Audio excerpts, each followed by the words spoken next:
You are what I'm looking for. I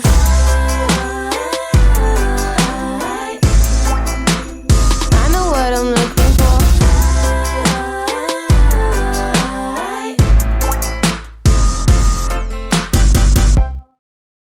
Hello and welcome back to my channel. In today's video, I'm going to be using this Gnome Christmas cut out and collage scrapbook paper that I picked up from Amazon. Now this book I've had in my stash for about 2 years and I just never used it. So I thought I'm going to pull it out today and see if I can make some cards out of it. It's just full of fun Christmas and gnome pattern images and a bunch of cut aparts and card fronts and fussy cut elements, and it's a really cute and fun book. So today I'm going to dissect this book and try to turn it into some cards. So the first thing I'm going to do is grab my trimmer and I'm going to start trimming out the pages from the book. So I'm going to get the entire book cut apart and take a look at what kind of images are on each page and kind of sort it out so that I can get my bearings and decide what it is that I want to do. Once I've got them all cut out, I'm going to start sorting them out. I've got fussy cut elements, and there's also what I see as card fronts, and then there are solid background images. So I'm going to sort all of these pages into 3 sections, and I think it'll make it easier for me to work with and decide what it is that I want to do with it. So I've got all of my elements sorted here, and I've got my 3 piles. I think by doing this, it allows your brain to sort of think and gives you an opportunity to develop some ideas for the next step. So once my patterns were sorted, I decided to take all of the images that I thought would be good for card fronts and trim them all out. So I just grabbed my paper trimmer. I switched over to my guillotine trimmer because I found it easier to cut through this paper because it's not super thick. I just trimmed out all of these images and cutting away any of the white space off the edges of them. And I don't know how many pages I cut down, maybe 6 or 7 different pages. But then I have a huge pile of images to turn into cards. And it helps me sort of gather my thoughts and have more ideas on what to do with it. So once these were all cut out, I grabbed some white cardstock so I could back all of these images to make them a little bit more sturdy. So I went ahead and adhered all of these down to white cardstock and then just trimmed away the excess, just leaving like an 1/8 of an inch border all the way around the images. And I like the way that looks. I think it makes it look simple and classy and clean, and I really like that look. So this is ready for the front of a card, which is super simple. It's got a sentiment on it already. And so I kind of dug through and I decided the patterns that are kind of similar to this image that will look nice on white cardstock, I'm going to adhere all of those to white cardstock. So I just dug through and found all of the similar style patterns and adhered them all down to cardstock, and I end up with 11 pieces in total. The rest of the images I'm going to set off to the side and I'm going to turn those into cards on another round of play. So I'm just going to focus on these 11 cards for today. There was one card that I thought had a little bit too much white and would look better backed with black cardstock. So I went ahead and I did that. And now I have 11 pieces to create my cards. So I went into my stash and I pulled out 11 white card bases. I keep these note cards pre-cut and scored in my stash so I have them at hand when I'm ready to use them. I also took one of the pattern papers and decided to create a little background element for all of the cards. So I ended up cutting some pieces down that measure 2 by 4 inches. Enough so I had a bunch for all 11 of my cards and I had a little piece left over. So this is sort of the idea for a layout that I wanted, and I like that. It's nice and clean and simple, but I thought it needed something sparkly. So I dug through my stash of glitter cardstocks and I found some glitter cardstock that I haven't used in quite some time.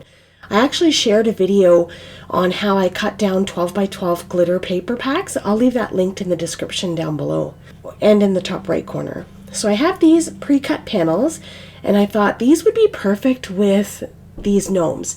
I have some red gnomes and some blue gnomes, so I grabbed some blue glitter cardstock and some red glitter cardstock and I cut the panels down to 4 by 5 1/4 so that I'd have a nice border all the way around my card base.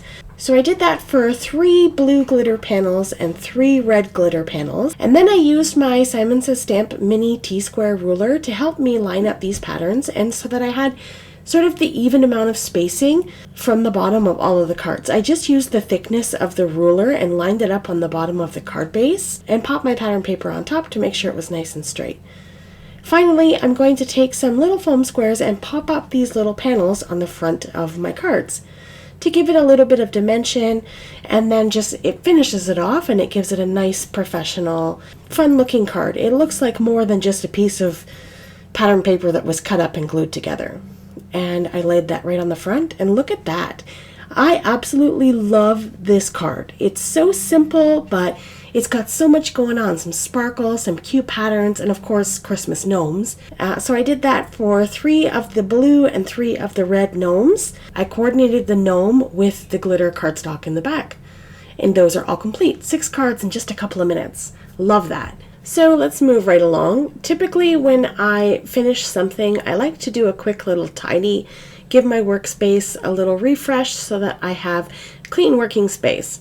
And one of my favorite little tools is this little mini desk vacuum. I love this. I'm able to pick up all these itty bitty foam square backings in just a second, and I don't have to worry about digging it off of my desk. All right, so now I'm going to focus on these next 5 cards here. I'm going to start with the odd man out, the one that has the black background, and I thought he has a little strip of green in his hat, and this would really look nice on some green glitter cardstock. It would help the little green in his hat sort of jump out. So I grabbed a few pieces of craft foam and just sort of cut it up so that it would fit and give some even raised dimension on the back of this panel. And then I also had a scrap of that red glitter cardstock. I used a little circle punch and punched out 3 little circles just to create like an embellishment. By the time this is done, I couldn't stop seeing a little television, so it was supposed to be little embellishments, but I feel like they turned into buttons on a like an old style TV.